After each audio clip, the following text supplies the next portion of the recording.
Merry Meet, Annie here. We're talking about the season of Mabon now, and we're talking about balance. I'm not going to talk about balance in the simplest understanding, not in this video, because we all know about the balancing of dark and light hours, or just about at this time of the year. Instead, I wanted to give you a couple of things to consider about balance. Balance is, well, it's an understanding that you're between two places. Well, two places that may or may not be extreme in their differences. There's the past and the future, remembering and forgetting, action and inaction, decision-making and failing to decide. And we could go on and on with all the things that we could be balanced between. So I'm suggesting that when you consider the importance of the season, when it comes to self-development and your way forward and who you're going to be in the next turning, what will you take there of this place that you are now? Do you have the desire, or maybe it's even the courage, to be able to say, here's what I'm between. Here's the place I am, and here's either extreme. You may have experienced those extremes as a pendulum, back and forth, but where are you in relationship to center, to both ends of a spectrum and you in the middle? It's easiest to consider this when you look back over the past year and think, what were the extremes that I experienced this year? And where did I swing when I experienced those things? And have I indeed come back to a center? Anytime we've come back to a center, we're at a perspective of balance in the sense of acceptance, perhaps non-judgment, peace, centering, calmness. These are all aspects of water in the season of Mabon.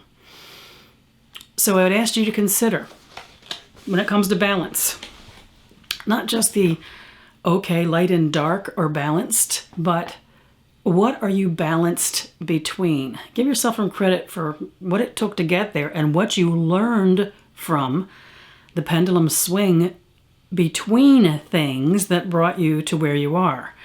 It's also a good opportunity to think, am I currently at a swing in one direction or the other?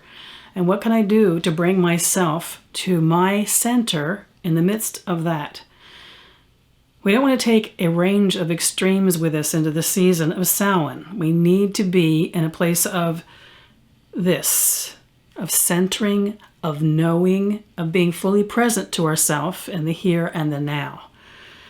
And that permits us to fully experience the next turning.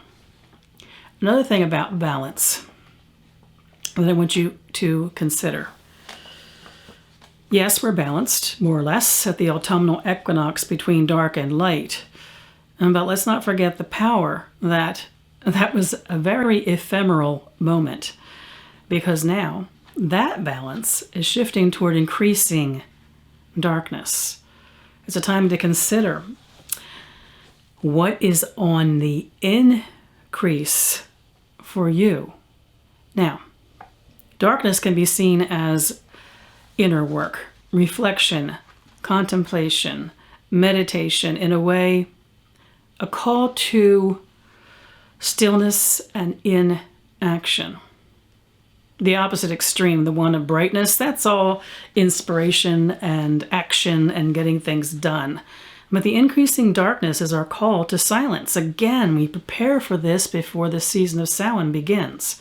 So when we think about balance, we think about what's our experience in this past year been in the range of extremes and how we got to the center, how we worked things out. And if indeed we did, and if we did not, what can we do now before the increasing darkness to get to our place of center? It's acknowledging power of self, power of the experience of life, and what it makes of us that lives on in the heart of us, the center of us, the place balanced between extremes. And there's also then paying attention. And we're reminded each night, I think at this point it's 2 minutes less light each evening. I know I can feel the difference. It would not have been dark at this time of the day a few weeks ago in this room. In addition to considering our pendulum swings between extremes and how we got or how we can get to center, I would encourage you to consider paying attention to the things in your life that are the growing darkness. And by that I mean the growing places to be still, to listen, to reflect, a sense of awareness that does not require a response from you. Those times are available, but sometimes we have to open ourselves. It's a vulnerability to be aware of them and make best use of that growing feeling of stillness in the season of Mabon. I wish you all mirth and reverence. Mary Part.